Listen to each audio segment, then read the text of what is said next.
Assalamualaikum warahmatullahi wabarakatuh. Perkenalkan, nama saya Dinda Soleha, NPM 19010520011 dari kelas TBID. Pada kesempatan video kali ini saya akan mempresentasikan makalah saya yang berjudul Haji dan Tata Caranya. Baik, langsung saja pengertian haji. Haji menurut bahasa adalah al-qasdu, yang artinya menyengaja. Menurut istilah, haji adalah suatu amal ibadah yang dapat dilakukan dengan sengaja, mengunjungi Baitullah di Makkah dengan maksud beribadah dengan ikhlas dan mengharapkan keridhaan Allah dengan syarat dan ketentuan tertentu. Dasar hukum haji. Haji merupakan salah satu rukun Islam yang kelima. Sebagai rukun Islam, haji hukumnya wajib berdasarkan Al-Quran, Sunnah, dan Ijma', sesuai dengan firman Allah dalam surat Al-Imran ayat 97 yang artinya, dan diantara kewajiban manusia terhadap Allah adalah melaksanakan ibadah haji ke Baitullah, yaitu bagi-bagi orang yang mampu mengadakan perjalanan ke sana. Syarat-syarat haji. Syarat yang berkenaan dengan ibadah haji meliputi syarat wajib haji dan syarat sunnah haji. Yang termasuk syarat wajib haji adalah sebagai berikut. Yang pertama, Islam, dewasa, berakal sehat, dan mampu. Adapun syarat sah haji adalah sebagai berikut: beragama Islam, mumayyiz atau seseorang yang sudah bisa membedakan antara sesuatu yang baik dan bermanfaat dengan sesuatu yang tidak baik dan dapat mendatangkan kemudaratan. Yang ketiga yaitu amalan ibadah haji harus dilakukan pada waktu yang telah ditentukan. Rukun haji. Rukun haji adalah amalan-amalan yang wajib dikerjakan selama melaksanakan ibadah haji. Apabila salah satu amalan itu tertinggal atau sengaja ditinggalkan, maka ibadah hajinya batal dan wajib mengulang pada kesempatan lain.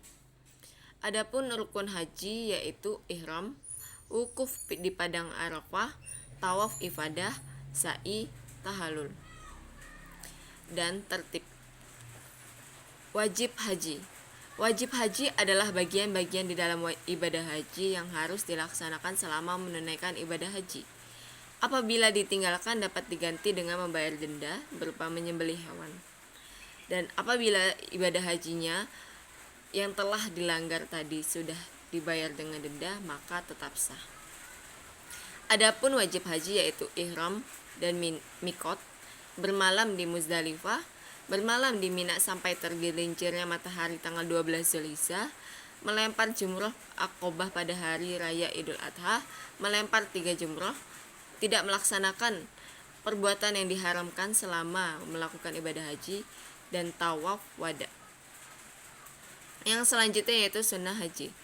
Selain yang wajib dalam haji, ada juga hal sunnah dalam haji, yaitu mengerjakan ibadah haji dengan cara ifrad, membaca talbiyah mulai sejak ihram sampai dengan melempar jumroh Aqobah pada tanggal 10 Zulhijjah, membaca doa setelah talbiyah, tawaf kudum, mengerjakan sholat sunnah 2 rakaat setelah tawaf kudum, membaca doa ketika melakukan tawaf, dan masuk ke Ka'bah. Yang selanjutnya yaitu macam-macam haji. Dari segi pelaksanaan, ibadah haji tidak selalu terkait dengan ibadah umroh. Dengan kata lain, ada haji yang mempunyai hubungan yang tidak dapat dipisahkan dengan umroh. Bahkan umroh merupakan satu kesatuan dari ibadah haji, sehingga jika seseorang diwajibkan melaksanakan ibadah haji, maka diwajibkan juga baginya untuk melaksanakan umroh. Namun dari segi pelaksanaan, ibadah haji dan umroh dapat dibedakan menjadi 3 bagian, yaitu yang pertama, haji ifrad. Haji ifrad pelaksanaannya ibadah haji yang pertama hingga selesai, kemudian ibadah umroh hingga selesai.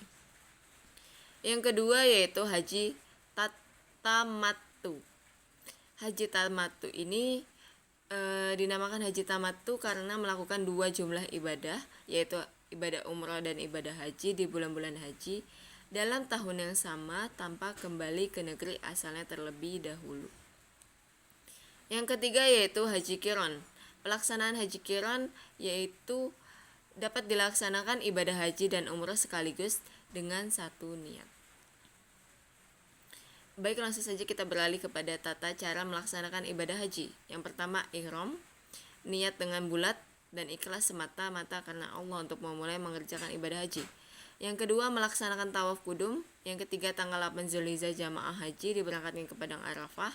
Yang keempat, wukuf di Padang Arafah pada tanggal 9 Zulhijjah. Yang kelima, bermalam di Musdalifah pada tanggal 10 Zulhijjah, yaitu waktunya di antara maghrib sampai dengan terbit fajar. Yang keenam, kegiatan ibadah haji yang dilakukan di Mina. Yang ketujuh, kembali ke Makkah. Hikmah haji. Persyaratan ibadah haji yang terwujud melalui berbagai jenis gerakan dan ritual mempunyai banyak hikmah yang dapat diambil. Yang pertama, bila dilakukan dengan ikhlas dan memenuhi ketentuan, maka Allah akan menghapus dosa orang yang menunaikannya. Yang kedua, ibadah haji juga dapat memperteguh, memperbaharui keimanan dan penolakan kepada segala kemusyrikan. Yang ketiga, mempertebal rasa sabar dan meningkatkan ketaatan kepada ajaran-ajaran agama. Yang keempat, meningkatkan rasa syukur sedalam-dalamnya atas segala karunia Allah. Yang kelima, haji juga merupakan kongres tahunan umat Islam yang dapat dimanfaatkan sebagai sarana pemersatu umat. Yang keenam, akan meningkatkan kesadaran akan nilai-nilai kemanusiaan yang universal. Yang ketujuh, ibadah haji akan memberi manfaat yang besar bagi perkembangan ekonomi umat Islam. Yang kedelapan, dapat memelihara lingkungan sebagai pelindung makhluk-makhluk Allah. Oke, baik, cukup sekian presentasi dari saya. Apabila ada salah kata, saya minta maaf. Kepada Allah saya mohon ampun. Saya akhiri. Wallahul muwaffiq ila aqwamit thoriq. Wassalamualaikum warahmatullahi wabarakatuh.